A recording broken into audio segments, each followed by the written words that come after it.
যাবে, কিন্তু কিছুই ঠিক হয় নাই। ও আমার পিঠ পিছিয়ে অন্য একটা মেয়ের সাথে সম্পর্কে জড়াই। আমি জানি না ওই মেয়েকেও কিভাবে ইমপ্রেস করছে বা কিভাবে, ওই মেয়েটাও কেমন মেয়ে, যে কেমন মেয়ে বা হবে, 2-3টা বিয়ে করে আসছে আগে, ওর জন্য তো কিছুই না এগুলা।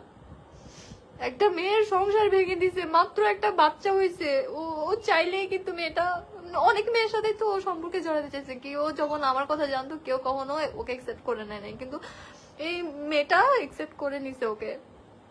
ঠিক আছে, সবার বিচার সবাই পাবে, সবার বিচার সবাই পাবে।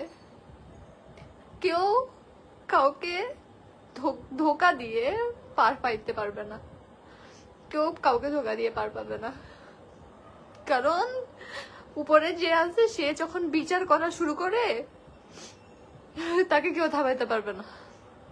সে অন্যায় করবে না, সে যেটা সত্যি, যেটা যার সাথে যেটা ক্ষতি হয়েছে, অন্যায় হয়েছে, সে সেটার বিচার অবশ্যই করবে। এই দুনিয়াতে পাবেন আপনারা। আপনাদের যা করছেন আমার সাথে, আমার বাচ্চার সাথে যা করছেন, আমার ফ্যামিলিকে অপবাদ দিচ্ছেন, আমাকে দিচ্ছেন, আমার বাচ্চার